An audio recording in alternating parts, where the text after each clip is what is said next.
Baik, saudara sekalian, kita akan belajar. Hari ini pelajarannya adalah Bait Suci dan Kedatangan Yesus. Ya, outline pelajaran kita saya bagi 3 bagian. Pertama, ya kalau saudara mau catat, peristiwa terakhir hari Grafirat. Ya. Dan yang kedua, penentuan nasib. Yang ketiga, kita ambil aplikasi, yaitu 3 penyebab tidak berbuah. Baik, kita belajar yang pertama, peristiwa terakhir hari Grafirat dan artinya. Nah, pada hari Grafirat atau hari pendamaian ada sebuah peristiwa puncak, yaitu imam besar keluar dari bait suci. Nah, apa arti semua peristiwa ini? Paulus menolong kita dalam Ibrani 9 ayat 7 dan 11 memberitahukan bahwa semua peristiwa di dalam bait suci itu adalah lambang Yesus Kristus. Dan peristiwa yang terjadi setahun sekali, yaitu Hari Raya Grafirat, artinya Yesus akan datang kembali. Mari kita baca Ibrani 9 ayat 7 dan 11. Tetapi ke dalam kemah yang kedua hanya imam besar saja yang masuk sekali setahun dan harus dengan darah. Kemudian ayat 11 dikatakan, tetapi Kristus telah datang sebagai imam besar. Ia telah melintasi kemah yang lebih besar dan lebih sempurna. Artinya kemah yang di surga. Berarti peristiwa hari Grafirat itu adalah lambang Yesus Kristus yang nanti di surga akan melakukan tugas terakhir, ya. Dan tugas terakhir disebut pendamaian dosa. Baik, kalau kita lihat bait suci, ingat di sini peristiwa setahun sekali adalah memasuki ruangan the most holy place, dan waktu imam besar memasuki ruangan yang maha suci ini, imam besar melewati 2 hal. Yang pertama, imam besar akan melewati tirai 3 malaikat, dan imam besar akan berdiri di depan 10 hukum, mendamaikan dosa dengan 10 hukum. Jadi inilah peristiwa yang minggu lalu kita pelajari, yaitu pekabaran 3 malaikat dan peristiwa-peristiwa akhir zaman melawan 10 hukum Allah. Nah, puncak dari peristiwa hari Grafirat ini adalah imam besar akan keluar bertemu dengan umat. Dan waktu imam besar keluar, ada 2 peristiwa lagi yang terjadi. Peristiwa yang pertama adalah dia harus melewati tirai 3 malaikat lagi. Dan peristiwa yang kedua apa? Dia akan ganti baju dari baju putih menjadi baju imam besar. Nah, jadi kalau begitu saya bisa ringkaskan sebagai berikut. Peristiwa penting ketika hari Grafirat, waktu imam besar masuk, nomor 1, imam besar lewat tirai 3 malaikat. Kedua, imam besar berdiri di depan 10 hukum.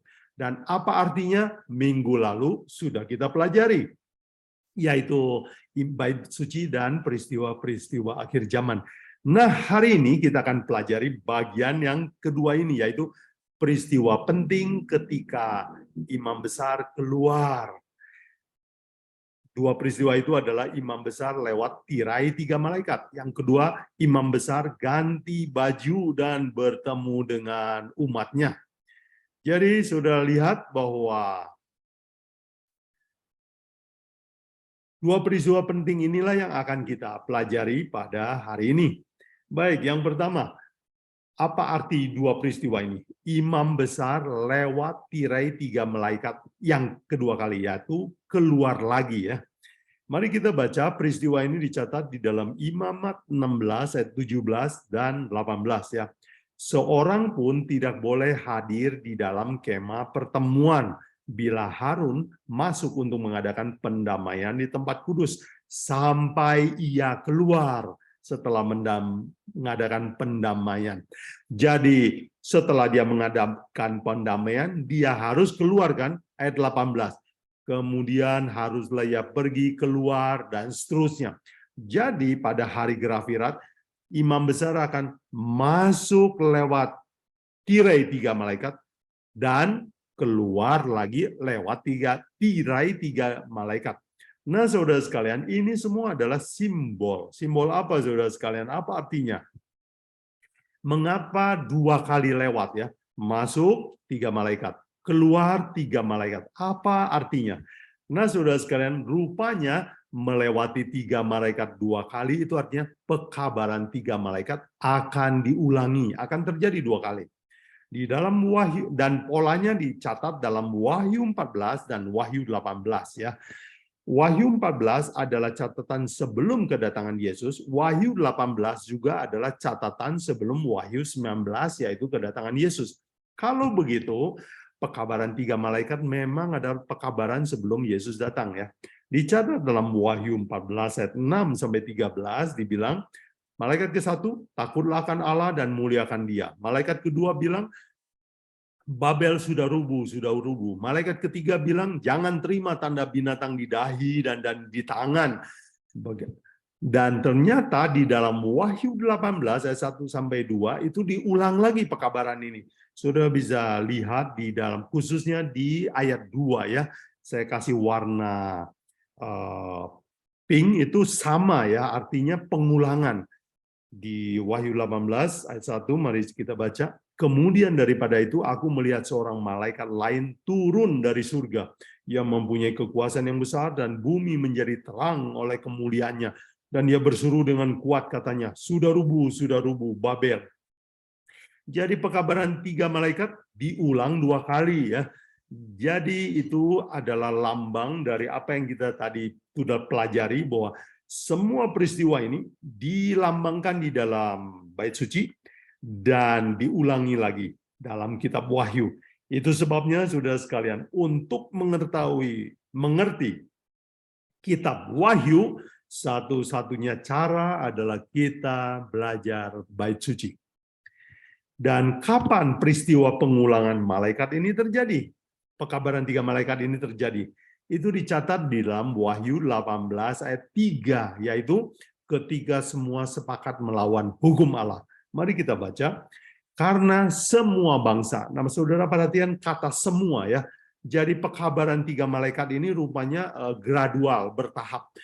Begitu pekabarannya dimulai, belum semua bangsa, belum semua raja, belum semua agama setuju dengan ajaran palsu. Tetapi pada suatu hari di akhir zaman, seluruh dunia akan sepakat. Wahyu 18 ayat 3. Karena semua bangsa telah minum dari anggur hawa nafsu cabulnya. Dan perhatikan, raja di bumi, pedagang di bumi telah menjadi kaya oleh kelimpahan hawa nafsunya. Siapa ini raja di bumi? Ya, penguasa politik. Siapa ini pedagang? Ini pedagang adalah distributor ya, orang yang ikut mengkhotbahkan atau mengajarkan ajaran yang salah ya. Jadi ajaran salah diterusin sama orang-orang yang berkhotbah, mengajar, itulah pedagang-pedagang di bumi. Jadi, dan peristiwa ini telah kita pelajari minggu yang lalu. Minggu yang lalu kita telah belajar bahwa pada akhir zaman, dunia akan berusaha melawan 10 hukum Allah, dan pada puncaknya, dunia akan membuat sebuah peraturan yang melawan hukum Allah, mengikuti jejak Roma, kepausan pada sejarah masa lalu. Jadi ini adalah puncaknya ya. Tapi itu pelajaran minggu lalu. Nah sekarang kita lanjut pelajaran kita, yaitu kedatangan Yesus. Kita belajar tadi bahwa ada 2 peristiwa penutup di hari Grafirat, yaitu ke-1, imam besar lewat tirai malaikat yang kedua kali.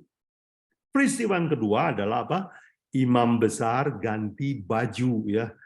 Mari kita lihat baju apa yang dipakai oleh imam besar waktu dia masuk pada hari Grafirat.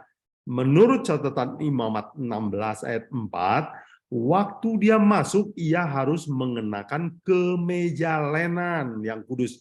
Kemeja lenan warna putih itu adalah pakaian seorang pelayan, seorang imam biasa, seorang hamba.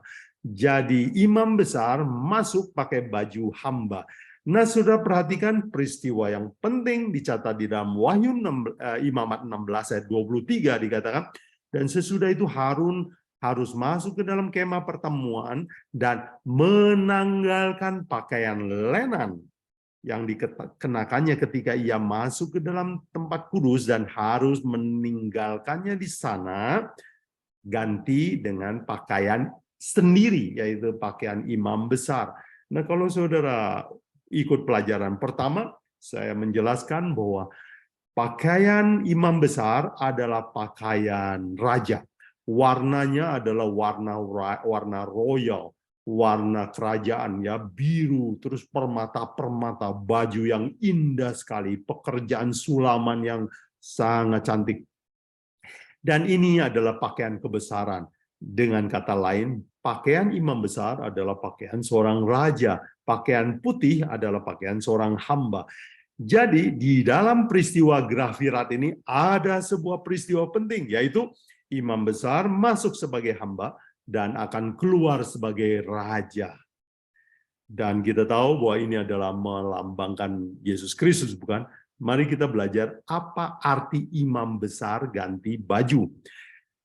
Paulus di dalam Ibrani 9 ayat 26 sampai 28 mengatakan dengan jelas, imam besar ganti baju artinya, ya, di ayat 28, ia akan menyatakan dirinya sekali lagi tanpa menanggung dosa untuk menganugerahkan keselamatan kepada mereka yang menantikan dia, ya.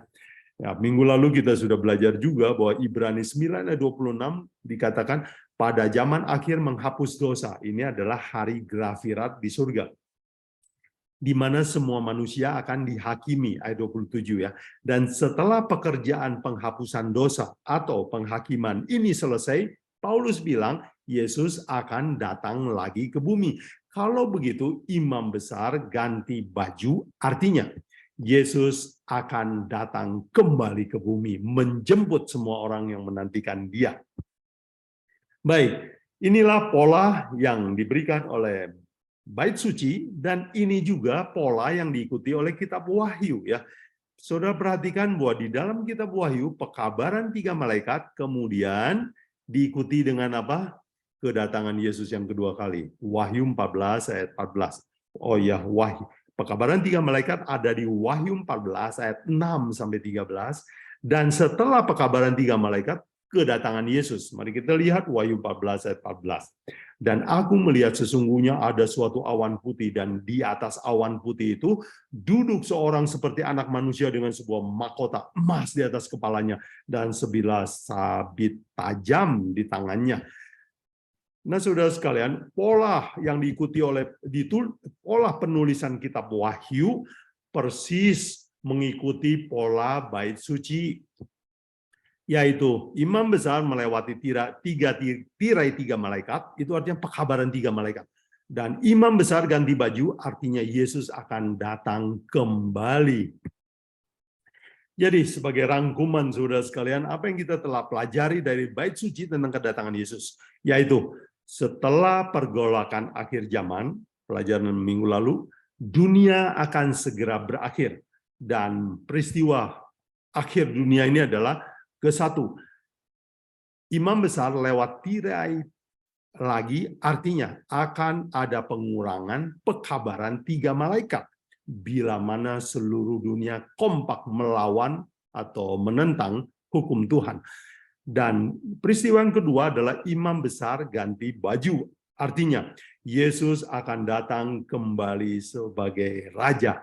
2 hal inilah yang kita pelajari dari Bait Suci pada malam hari ini.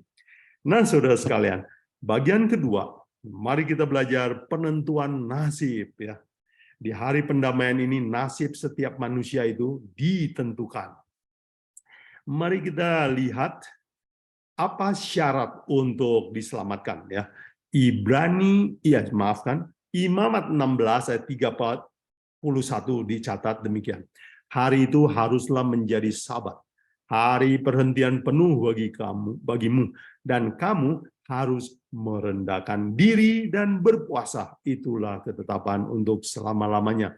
Nah, pada hari Grafirat ini, ya, imam besar memasuki ruang maha suci, disuruh oleh umat, disuruh oleh Tuhan adalah merendahkan diri dan berpuasa. Nah, kata merendahkan diri dan berpuasa artinya kamu harus memeriksa dosamu sungguh-sungguh. Kamu harus bertobat sungguh-sungguh. Dengan kata lain, Tuhan mau ada pertobatan yang sungguh-sungguh. Tuhan mau lihat buktinya. Baik. Dan memang gambaran pertobatan yang sungguh-sungguh ini dipotretkan juga di dalam Wahyu 14 ayat 14 waktu Yesus datang ya. Dicatat demikian, dan aku melihat sesungguhnya ada suatu awan putih dan di atas awan putih itu duduk seorang seperti anak manusia dengan sebuah mahkota emas di atas kepalanya, dan saudara perhatikan kata yang saya garis bawah ini, sebilah sabit tajam di tangannya. Gambaran kedatangan Yesus hanya dicatat dengan bahwa sabit adalah di Wahyu 14 ayat 14 ya, sabit. Nah, kalau saudara lihat seseorang membawa sabit, itu artinya apa? Dia datang untuk panen. Oh ya, saudara juga perhatikan ini, Yesus dikatakan apa? Datang dengan memakai mahkota. Persis ya, Yesus datang sebagai seorang raja, bukan seorang lemah seperti dulu datang ke dunia. Nah, sekarang gambarannya apa artinya membawa sabit tajam? Dia mau panen. Panen apa? Panen buah. Buah apa? Buah-buah dari pertobatan kita. Dengan kata, dan di dalam Wahyu 14 dicatat waktu kedatangan Yesus ada dua nasib ya. Nasib yang pertama, Wahyu 14 ayat 15 dan 16 katakan, maka keluarlah seorang malaikat lain dari bait suci dan ia berseru dengan suara nyaring kepada dia yang duduk di atas awan itu, ayunkanlah sabitmu itu dan tuailah, karena sudah tiba saatnya untuk menuai, sebab tuaian di bumi sudah masak. Dan ayat 16, dan ia yang duduk di atas awan itu mengayunkan sabitnya ke atas bumi, dan bumi pun dituai, dipanen, masuk ke gudang ya, masuk ke dalam perbendaharaan Tuhan. Tetapi saudara sekalian, ada nasib yang lain dicatat di dalam Wahyu 14 ayat 19 dan 20. Dikatakan, lalu malaikat itu mengayunkan sabitnya ke bumi dan memotong buah pohon anggur di bumi dan melemparkannya ke dalam kilangan besar, yaitu murka Allah. Dan buah-buah anggur itu dikilang di luar kota, dan dari kilangan itu mengalir darah. Tingginya sampai ke kekang kuda dan jauhnya 200 mil. Banyak yang mati. Nah, saudara sekalian, kadang di dalam Alkitab anggur melambangkan umat Tuhan, tetapi kalau anggur diperas, ya itu juga melambangkan murka Tuhan. Wahyu 14 mengutip cara bersastra orang Ibrani di dalam Yesaya 63 ya. Polanya sama. Yesaya juga menggunakan seringkali kalau Tuhan marah, dia seperti mengirik anggur ya, memeras anggur.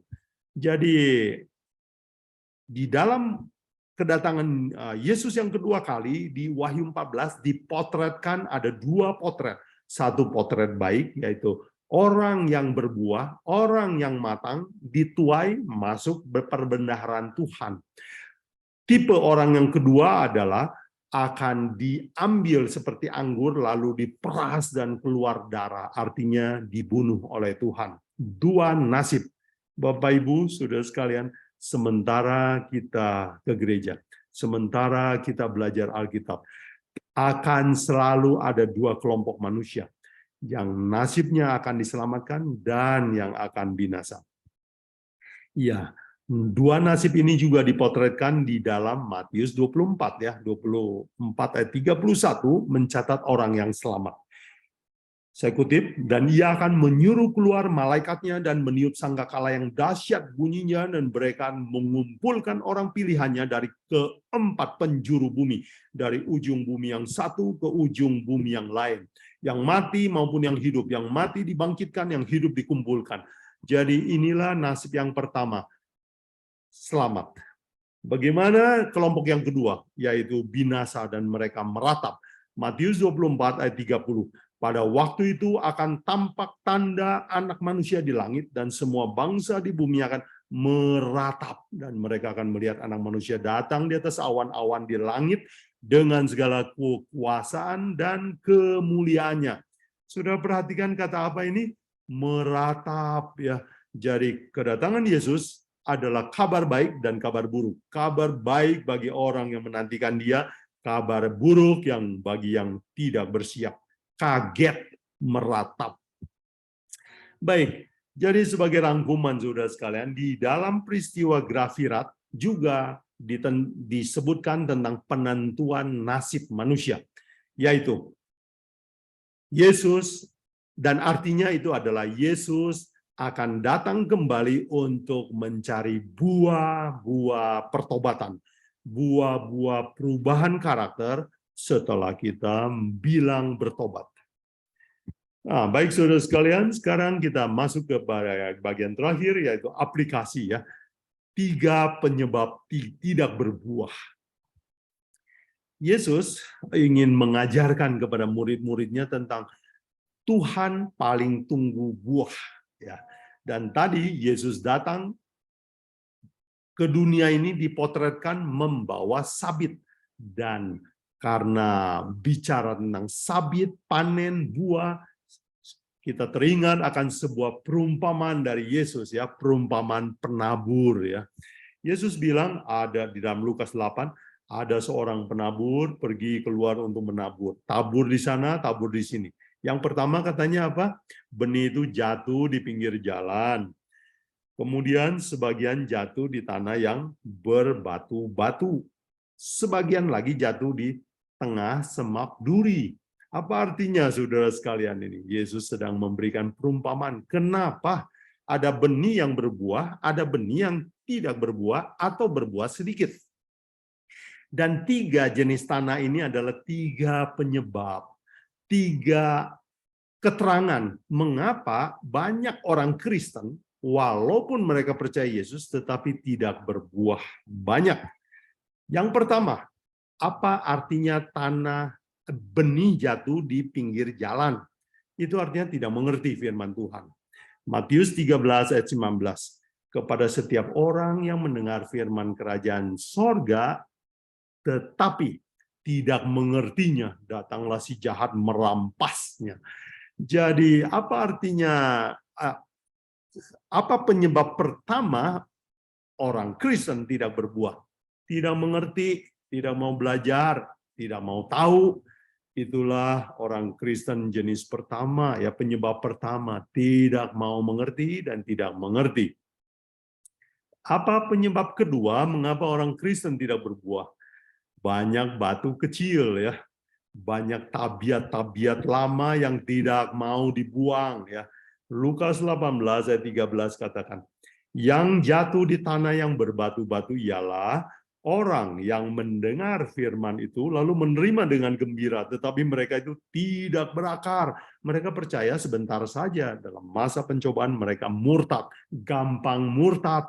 Jadi gampang tobat, gampang murtad. Kenapa? Karena tidak berakar. Kenapa tidak berakar? Banyak batu kecil. Apa ini batu kecil? Dosa-dosa kecil, sifat-sifat jelek yang kecil, yang tidak bersedia dicongkel keluar. Itu sebabnya tanaman benih kerohanian ini tidak pernah berakar. Jadi apa penyebab kedua orang Kristen tidak berakar, berbuah banyak? Oh, batu-batu kecil dipelihara. Dan yang ketiga yang menarik perhatian saya adalah ini. Terlalu sibuk, ya, terlalu asik dengan dunia ini. Mari kita baca sebab ketiga. Lukas 18 ayat 14, Yesus katakan, yang jatuh dalam semak duri ialah orang yang telah mendengar firman itu dan dalam pertumbuhan selanjutnya mereka, apa katanya? Terhimpit oleh kekhawatiran, kekayaan, kenikmatan hidup, sehingga mereka tidak menghasilkan buah yang matang. Kekhawatiran dunia, kekayaan dunia, kenikmatan hidup di dunia ini. Ya, ini bisa terjadi sama orang miskin, orang kaya, ya. Orang miskin khawatir, terlalu sibuk bekerja, tidak ada waktu. Orang kaya khawatir juga dengan inflasi, investasi, ya. dan sibuk mengurus kekayaan, dan sibuk menikmati uang. Sehingga ini membuat mereka terlalu asik, terlalu sibuk. Jadi saudara sekalian, 3 penyebab inilah yang Yesus katakan, mengapa banyak orang Kristen tidak berbuah? Tidak mengerti, terlalu banyak batu kecil, terlalu asik, terlalu sibuk. Nah, saudara sekalian, saya ingin ceritakan pengalaman saya untuk mengilustrasikan bahayanya terlalu asik, bahayanya terlalu sibuk. Satu kali waktu saya mempunyai pekerjaan harus berangkat ke Manado, dan saya sudah beli tiket, dan waktunya saya sudah tahu, saya juga sudah tahu bahwa saya harus datang ke airport minimal 1 jam sebelumnya. Jadi dari Bandung saya berangkat, saya sudah atur waktunya, tetapi sebelum berangkat, saya masih banyak sekali kesibukan. Saya harus belanja barang. Oke, cuman belanja sedikit cepat-cepat. Terus kemudian saya harus menemui seseorang, saya akan cepat-cepat ketemu sama dia. Saya harus lakukan sedikit-sedikit, tetapi saya berharap bahwa semuanya bisa terjadi dengan cepat. Dan setelah selesai, cepat-cepat mobil kami melaju ke Jakarta. Tidak disangka, jalanan agak macet di Jakarta, tidak macet seperti biasa Jakarta macet, tetapi lebih macet sedikit. Dan akhirnya saya sampai di airport Cengkareng terlambat.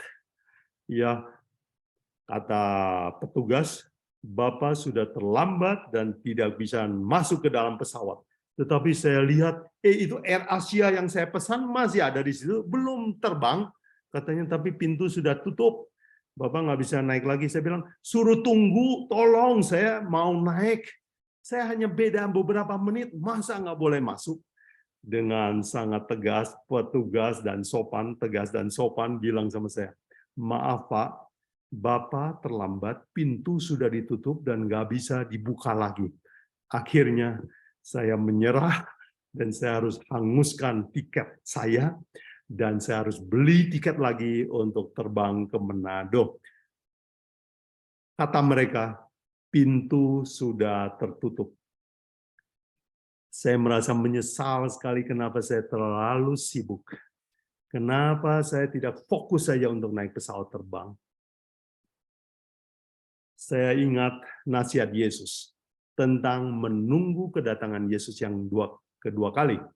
Lukas 21 ayat 34. Jagalah dirimu supaya hatimu jangan apa saudara sekalian? Jangan syarat, jangan penuh, jangan sibuk oleh pesta pora, kemabukan, serta kepentingan-kepentingan duniawi, dan supaya hari Tuhan jangan datang tiba-tiba, jatuh ke atasmu seperti suatu jerat. Jangan terlalu sibuk.